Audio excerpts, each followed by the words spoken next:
Baseado no aclamado jogo da Platinum Games e dirigido por Ryoji Mazuyama, Nier Automata nos leva a um futuro distante onde a humanidade foi expulsa da Terra por máquinas alienígenas. Para recuperar o nosso planeta, androides de combate Yoha são enviados para lutar contra os invasores.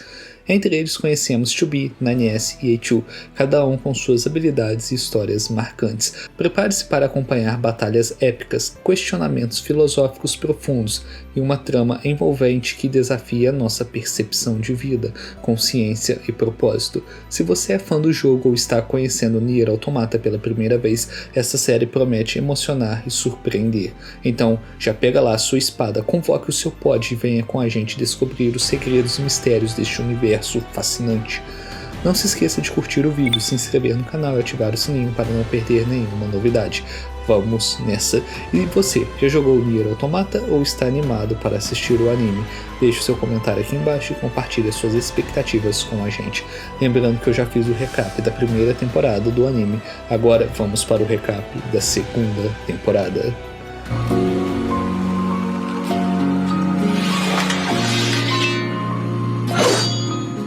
No ano de 5012, alienígenas vindos do espaço invadiram o planeta Terra e exterminaram a raça humana. Os poucos sobreviventes fugiram para habitar a Lua. No ano de 5205, o contra-ataque foi iniciado usando androides para recuperar a Terra das vidas mecânicas. Uma curiosidade é que esse é o 13º episódio do anime, e a reunião dos androides com o Conselho da Humanidade acontece na 13ª base do satélite orbital. O primeiro episódio da segunda temporada é baseado na missão Amnésia, uma missão exclusiva de 9S. Os dois androides foram enviados para a cidade em ruínas a pedido de uma mulher membro da Resistência, que pede para que eles descubram quem é o assassino da sua amiga. As suas memórias não estão boas, mas o pod que está no local da batalha tem informações úteis que podem ajudá-los a encontrar o assassino. 2B e 9S não iriam ajudar, já que isso não faz parte da missão deles, mas ao ficarem curiosos sobre a relação de um membro da Resistência com a Yoha, eles resolvem ajudar, já que os pods são recursos dos androides da Yoha, e os membros da Resistência não deveriam ter nenhum pod. 9S atacam algumas vidas mecânicas que estão passando por ali. Ignorando essa bela cena do rabo da 2B, podemos ver que eles reaproveitaram a cena do primeiro episódio da 2B pegando a espada antes de lutar contra as máquinas. Adentrando mais a fundo na cidade, eles encontram o corpo de um androide junto do seu pod, só para descobrir que quem matou o androide foi a própria pessoa que pediu para que eles investigassem quem matou o androide. Ela se revela como sendo uma androide Yoha tipo E, ou seja, uma androide do tipo executora, que se disfarça e executa aqueles androides que sabem demais. Parece até alguém que eu conheço, né não, 2B? O anime aqui deixa pistas sobre o que vai acontecer e sobre quem realmente é a 2B. Após se arrepender do que fez, a androide se joga de cima do prédio, pois pensou que essa era a única forma de pagar pelos seus crimes, antes de avisar a 9S para tomar cuidado, o que o deixou bastante intrigado ao saber que tanto Bunker como a 2B estavam escondendo algo dele. Para sua próxima missão, os dois são enviados para investigar um sinal fraco em um templo milenar. E 9S pergunta a 2B o porquê que ela está lá cuidando daquela investigação, sendo que ela é um modelo de combate. Toda a situação está muito estranha. Primeiro, porque o papel da investigação deveria ser de 9S, que ele é o modelo de scanner e não da 2B. Segundo, ao entrarem no templo, 9S percebe que não existe nenhum sinal do local, mas 2B insiste para que eles continuem procurando mais a fundo. E terceiro, 9S encontra uma moeda no chão, e no momento em que ele ia pegar, 2B saca sua espada para matá-lo, mas ela para no último momento após ter recebido uma mensagem do Bunker. Os dois vão embora e na areia ali embaixo nós podemos ver outro corpo de 9S que 2B havia matado antes. Depois disso, os dois vão parar nas ruínas de um shopping, onde são surpreendidos por uma máquina que não os ataca, mas 2B o ataca sem hesitar. A sua cabeça se parte ao meio e dela sai a cabeça de Emil, o último humano vivo, que foge do local. Distraído com o que aconteceu, 9S é atacado por 2B, que revela ser um modelo do tipo E, um modelo especializado em combates de curta distância, no qual o modelo S não pode vencer. Além disso, ela também tem resistência contra o hack de 9S, o deixando bastante vulnerável. 2B foi ordenada a executá-lo pela comandante após ele saber demais após invadir arquivos confidenciais do servidor principal. O pod de 9S conseguiu analisar o vírus e aplicou a vacina em 2B. Ele sabia que não podia vencê-la, mas consegue desferir um último ataque em 2B antes de morrer. Nas imagens podemos ver as várias vezes em que 2B eliminou 9S por ele saber demais. O relacionamento entre os dois é trágico, pois ela passa a gostar dele de verdade e não queria matá-lo, e isso gera grande sofrimento emocional para ela cada vez que ela precisa eliminá-lo. Essa pode não ter sido a primeira vez que 2B o eliminou naquele local, pois lá no episódio 5 os dois vão para o mesmo lugar que dá na Vila do Pascal, e 2B encontra um dos botões da camisa de 9S no chão. Mais pra frente, 9S tem um flashback com 2B segurando a espada e o encarando, mas ele não entende o que está acontecendo, então muito provavelmente os acontecimentos deste episódio são do passado. Analisando os relatórios das equipes 1 a 12 que estão em campo, a comandante ordena que as suas forças capturem um sistema antiaéreo do inimigo, e para evitar que vazem informações, todas as transmissões da Terra ficam proibidas, com exceção das emergências. Para o combate, ela pretende enviar um exército de androides para a Terra. Após Adão e Eva terem sido derrotados, a cadeia de comando das vidas mecânicas na Terra ficou abalada e desorganizada. Aproveitando esta oportunidade, a Iorra lançou um ataque em massa usando vários androides para retomar o planeta das máquinas. Sendo responsável pelo gerenciamento dos androides do tipo S, 9S fica encarregado de enviar a localização dos sistemas antiaéreos do inimigo para os outros androides. 2B estava ocupado em uma missão de extermínio na Cidade das Ruínas, ignorando que ele ficou com ciúmes dos outros androides do tipo S por estarem acompanhados dos androides do tipo B, já que ele estava sozinho e também precisava enviar os dados ao bunker. Naquela época, ele não sabia o que o destino aguardava para eles durante aquela grande batalha. Ao mesmo tempo, a operadora 21O, a androide de suporte de 9S, ou simplesmente 21O, porque é difícil falar o nome em inglês, o elogia pelo seu bom trabalho no gerenciamento dos outros androides, e também pede para que ele se afaste da área de batalha, pois ele não foi feito para combates e poderia acabar atrapalhando. Após desligar a sua comunicação com 9S, uma pequena borboleta de cor avermelhada passa por perto, indicando uma tragédia emocional sobre a qual 9S está por vir. No bunker da Iorra, a comandante White tem uma conversa com o Conselho da Humanidade, que supostamente são os humanos que vivem na Lua, sobre ter descoberto que os alienígenas que criaram as vidas mecânicas foram todos mortos, mas por algum motivo ele não quer que essa informação seja revelada aos demais. Ele também decide dar aos membros da Resistência armas da Iorra, de modo a aumentar a sua chance de vitória contra as vidas mecânicas. Utilizando todo o poder de fogo concedido pela Iorra, a Resistência contra-atacou as vidas mecânicas gigantes sem poupar nada. Entretanto, isso ainda não era o suficiente. Muitas máquinas ainda continuaram de pé e continuavam avançando, mas graças à chegada dos androides do tipo S, as vidas mecânicas foram hackeadas e se destruíram no ataque. Ou será que não? 9S acha isso tudo muito estranho, o fato das máquinas estarem desconectadas da rede, mas todas estarem indo se encontrar no mesmo lugar, como se tivessem combinado isso antes. Então, as máquinas de classe Golias que foram desligadas há pouco tempo sofrem uma reinicialização e se sobressaem ao hackeamento de saturação dos androides do tipo S, fazendo um hackeamento reverso e espalhando o vírus lógico para todos os androides que estavam conectados à rede, fazendo com que eles começassem a lutar uns contra os outros e se autodestruíssem. Ao perceber a armadilha em que se encontravam, 9S pede a Lily para que ative um escudo antimagnético e faça a evacuação dos androides, e com isso eles conseguiram se salvar do hackeamento reverso, só que alguns androides da Resistência acabaram sendo infectados pelo vírus e precisaram ser neutralizados para que não matassem mais nenhum de seus companheiros. 9S tenta se comunicar com o bunker para informar que a operação foi um fracasso, mas ele não consegue devido à interferência das vidas mecânicas. Perto deles, uma unidade de voo que não responde aos sinais cai e 9S vai verificar o que aconteceu. O androide que está caído é 11S, que está contaminado no nível 4, sendo impossível de reverter o seu quadro. 9S acha isso tudo muito estranho, pois ele também foi atingido pelo hackeamento em área e conseguiu reverter a situação. Nisso, o seu pod revela que o vírus de Eleven-S entrou por uma abertura irrestrita, o que deixaria qualquer um invadir.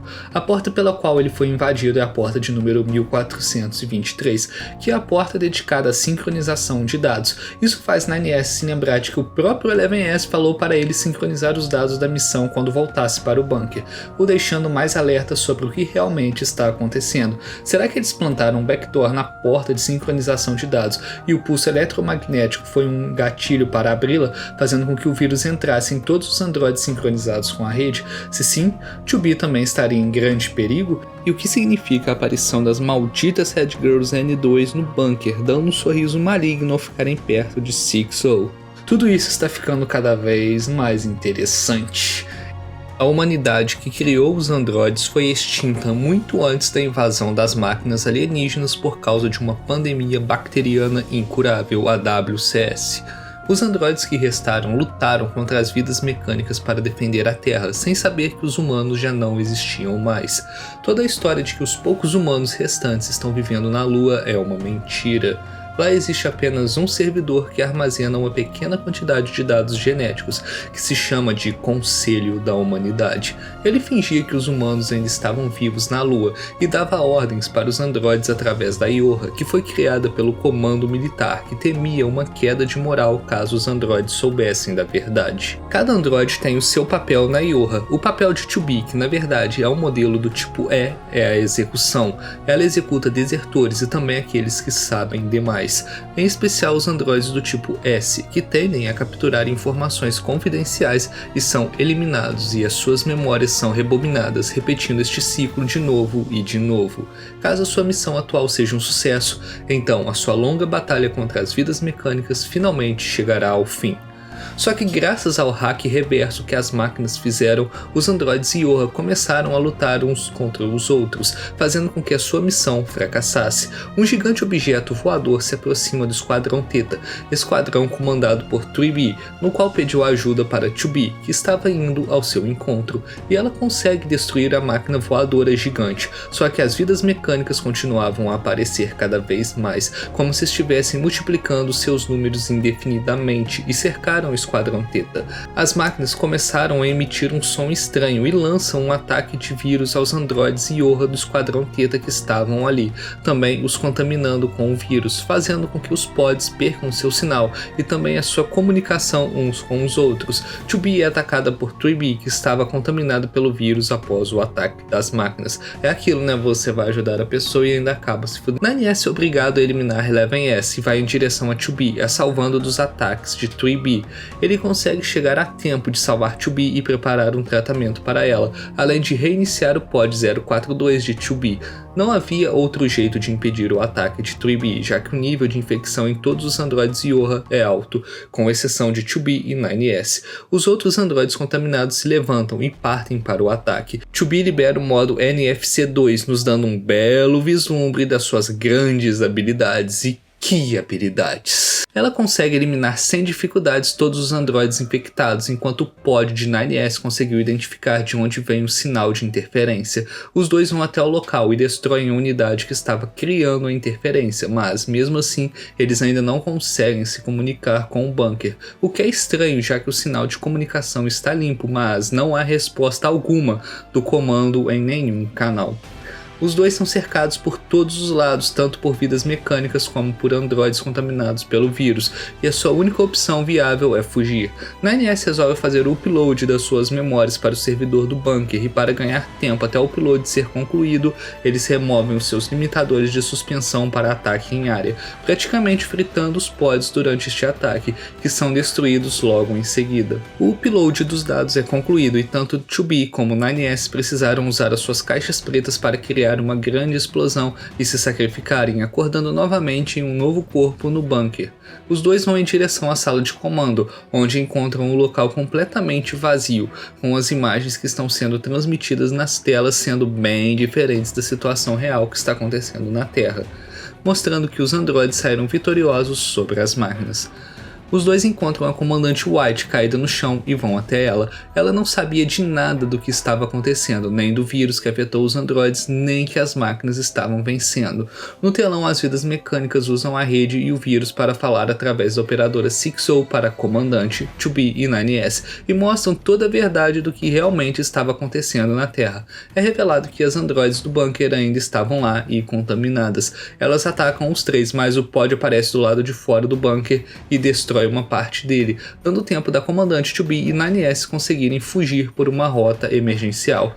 A comandante pergunta por que só os dois não foram contaminados, e 9S revela que foi porque ele parou de sincronizar os dados com o servidor após ter escutado um som estranho vindo de lá. Como 2B foi contaminada de forma superficial na Terra, ele teve tempo de tratá-la com uma vacina. Eles se encontram com 6O que tenta atacá-los, mas é eliminada pela própria comandante. O bunker entra em processo de autodestruição e os três precisam fugir de lá o quanto antes. Entretanto, a comandante decide não ir com eles, pois ela estava infectada pelo vírus, já que os seus dados estavam sendo sincronizados com o servidor. Ela dá sua última ordem como comandante aos últimos androides vivos da Ioha, e os dois partem de lá em direção à Terra, em suas unidades de voo, enquanto todo o bunker explode junto dos outros androides que viviam lá.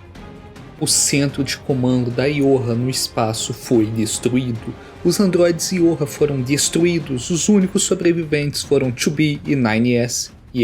Os dois voltam para a Terra e camuflam as suas unidades de voo para não serem detectados. 5 outras unidades de voo aparecem. Por um momento, eles tiveram esperanças de que fossem outros aliados que conseguiram escapar, mas na verdade eram outros androides contaminados pelo vírus.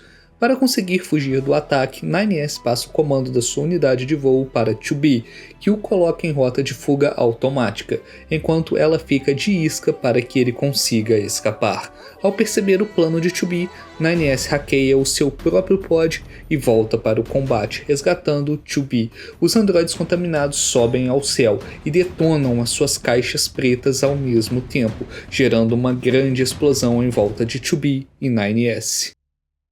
É proibido ter emoções. Os androides Ioha não devem demonstrar sentimentos, mas ao se lembrar dos momentos em que passou com 9S, 2B revela algo bastante curioso. Eu não entendo de letras japonesas, mas a legenda aqui ficou meio sugestiva. Após a explosão, os dois caem longe um do outro, com 2B na floresta e 9S no deserto. Ela está ferida e infelizmente o seu pod detecta uma infecção viral nela. Ao seu encontro vêm várias unidades inimigas. 9S tenta ir ao encontro de 2B, mas é emboscado por inimigos gigantes e devido ao seu estado atual, um combate poderá ser fatal.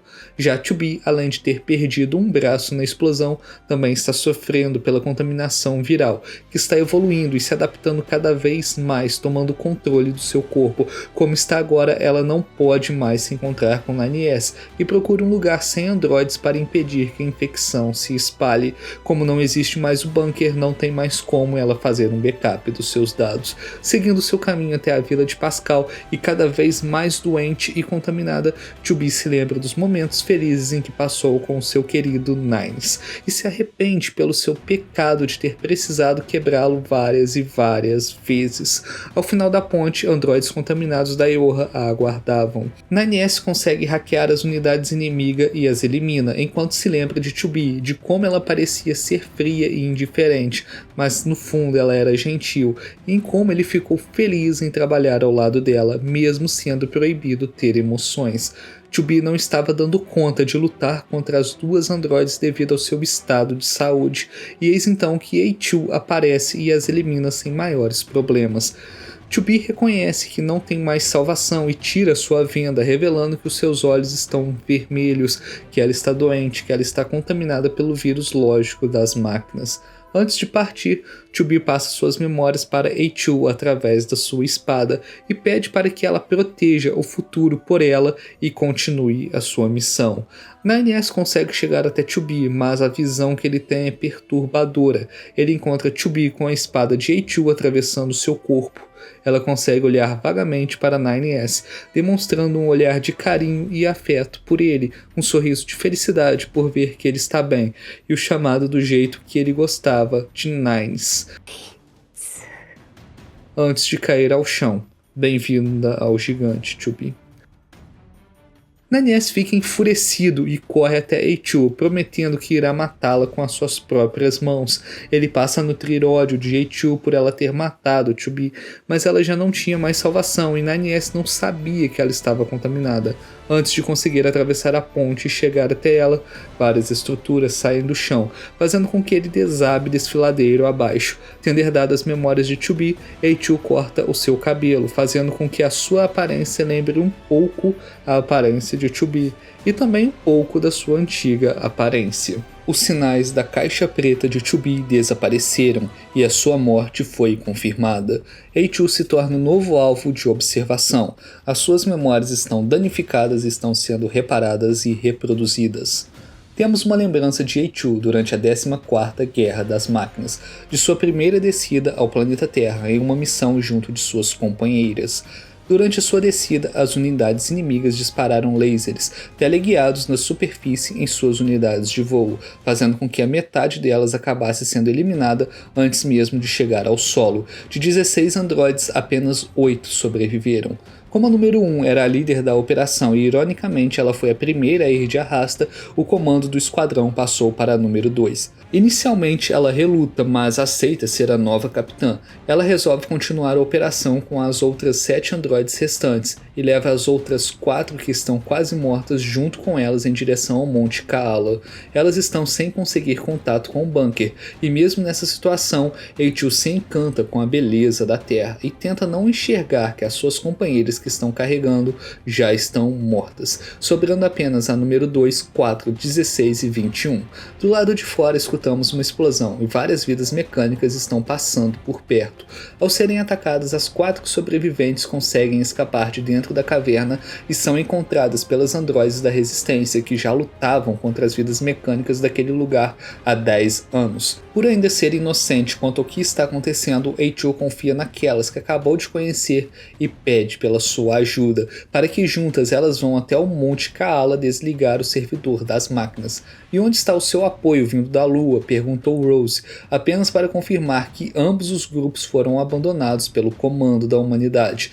Rose é a líder do grupo da resistência daquele lugar, cujos androides eram apenas modelos sem nome, mas ela as deu um nome baseado em flores para cada uma, e assim também as deu uma identidade própria. A partir daqui vemos o que aconteceu na visão da Lily, que foi mostrada no episódio 6 da primeira temporada, só que desta vez nós vemos a história pela visão de Eichu. Isso sem contar que todas tinham medo do vírus lógico das máquinas, e Lily foi contaminada. As suas companheiras iriam sacrificá-la, mas em uma atitude altruísta, Eichu entrou na frente do tiro e fez com que ela fosse curada do vírus, graças à ajuda das suas companheiras androides, que não queriam perder mais ninguém.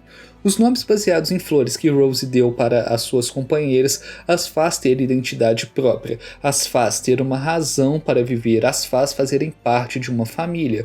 Após ser perguntada por Rose qual é a sua razão de viver, Eichu olha para Lily e a partir deste ponto, Eichu passou a apagar vários setores da sua memória voluntariamente. Após a maioria delas ter sido morta conforme nós vimos no episódio 6, a número 2 e a número 4 se separam de Rose e Lily. As duas são emboscadas por máquinas que usaram os corpos de suas companheiras caídas para fazerem elas lutarem umas contra as outras. As máquinas contam uma verdade chocante para as androides de Yoha. Após terem hackeado seus servidores, elas descobrem que o comando preparou antecipadamente batalhas imprevisíveis e situações difíceis para preparar os melhores guerreiros para a tropa Yoha. Com isso, o comando já tinha excelentes dados sobre os androides que conseguiram chegar até ali e poderia criar novos androides utilizando esses dados. Aquela situação tinha sido toda orquestrada pelo comando da humanidade para criar novos androides experimentais que superassem todas as expectativas. Sendo controladas como bonecos de marionete, as androides número 16 e 21 ainda têm as suas consciências funcionando bem e se sentem mal ao terem que atacar as suas próprias companheiras. O mesmo vale para o outro lado, que não quer atacar as suas companheiras. Rose escuta toda a conversa e se sacrifica para salvar Eichu, enquanto dá nome de flores a todas elas, fazendo com que agora, sim, todas fossem parte da mesma família. A número 4, Amaryllis, pede para que a número 2, Freesia, Cuide do resto, enquanto junta sua caixa preta à caixa de número 16, Licores, e da número 21, Cataleia, e se sacrifica junto das outras, deixando a vontade de todas elas viva junto de Eichu. O servidor das máquinas no Monte Kaala foi destruído e as vidas mecânicas do local foram desativadas. Eichu e Lily foram as únicas sobreviventes. Agora dá para entender por que elas parecem tão traumatizadas. Eichu acorda na vila de Pascal, com as suas memórias autodestruídas reparadas. As memórias das quais ela apagou são a sua resposta para a pergunta de Rose sobre qual é o seu motivo de viver. E nisso ela responde que é proteger todo mundo, pois ela queria ficar junto de todo mundo e isso a deixava feliz. Ter perdido todas elas deixou um buraco imenso em seu coração e por isso ela apagou essas memórias, já que isso causava grande dor emocional por testemunhar a morte de todas elas, e isso serviu como meio de lidar com o trauma e continuar lutando. Eichu se levanta da cama e, mesmo sentindo ódio e não confiando nas formas de vidas mecânicas, ela decide que vai poupá-los, já que eles a salvaram após um incidente com a estrutura branca que saiu do chão. E eles também não demonstraram nenhuma animosidade. O Pod 042 assegura que ela está segura na vila de Pascal, além de dizer a ela que Chubi o pediu para dar assistência a Eichu antes de morrer. Ela tenta ir embora da vila, mas devido a uma falha no seu filtro de óleo, Eichu cai no chão, incapaz de se mover. As máquinas da vila junto de Pascal trocam o filtro de óleo de Eichu para que ela fique boa e possa voltar a se mover.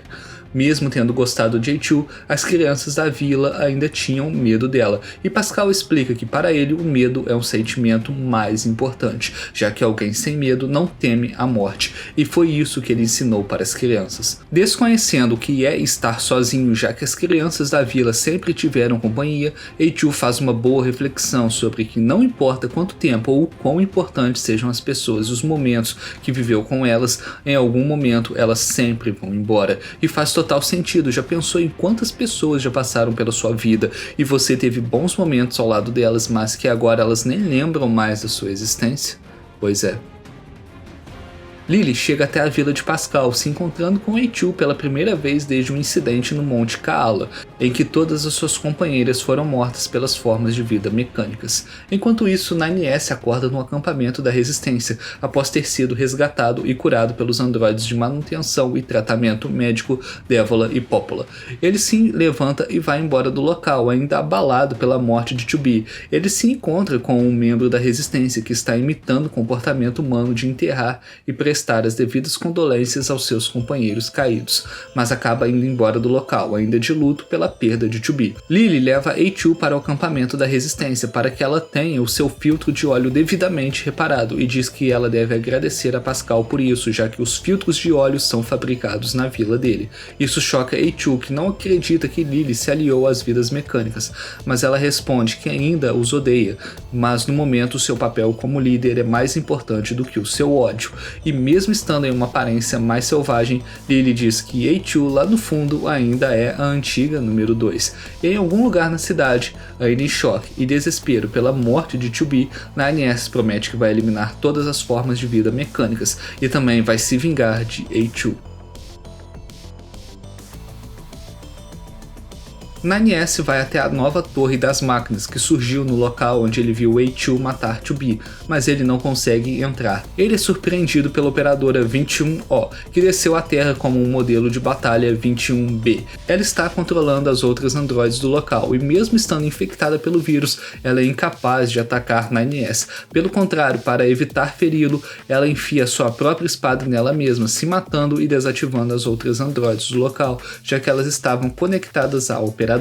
Em seus últimos momentos, ela passou os dados da torre principal para 9S. Será necessário destruir o núcleo de outras 3 torres para deixar a torre principal indefesa e assim conseguir invadi-la. Assim como o androide da Resistência falou para 9S sobre o costume humano de enterrar os mortos, 9S pensou na possibilidade de enterrar 21O, mas ele mudou de ideia, já que isso não faz sentido, nada irá trazer os mortos de volta à vida.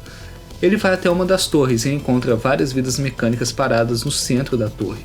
E mesmo que elas não demonstrassem nenhuma hostilidade e estivessem implorando por suas vidas, 9S não poupou nenhum deles e eliminou até a última máquina da torre. Com isso, ele conseguiu a senha daquela torre e só faltavam outras duas agora. Enquanto isso, A2 é enviada para a vila de Pascal por Lily para cuidar das crianças e levá-las ao banheiro.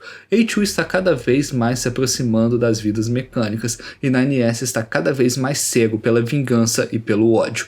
O seu pod detecta várias vidas mecânicas hostis se aproximando da vila através da rede de pods, que estão espalhados na área ali perto. Pascal se junta a A2 e com as outras vidas mecânicas da vila para defender a sua casa dos inimigos. E bem, esse ataque ao vilarejo de Pascal é bem tenso e insano. Vamos lá, minha rabuda A2. Nossa, a bunda dela me distrai muito toda vez que eu vejo.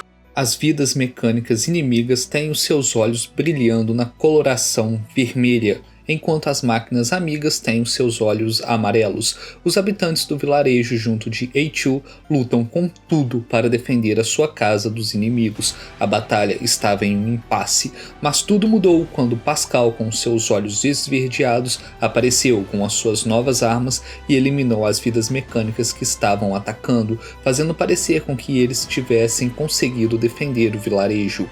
Só que tudo muda quando um ataque aéreo com formas de vida mecânicas kamikazes caem do céu, explodindo todo o vilarejo e fazendo tudo arder em chamas, para o desespero de Pascal e a frustração de A2. Os habitantes que sobreviveram ao ataque foram mortos pelas máquinas que estavam em terra. A2 consegue fazer com que Pascal volte a si e levasse as crianças sobreviventes para o acampamento da resistência, enquanto ela ficou para lutar contra as máquinas inimigas. Ela consegue eliminar as máquinas terrestres enquanto todo o vilarejo continua queimando, mas é avisada pelo pod que uma máquina da classe Golias se aproxima rapidamente e chegará ao vilarejo em cerca de 1 hora.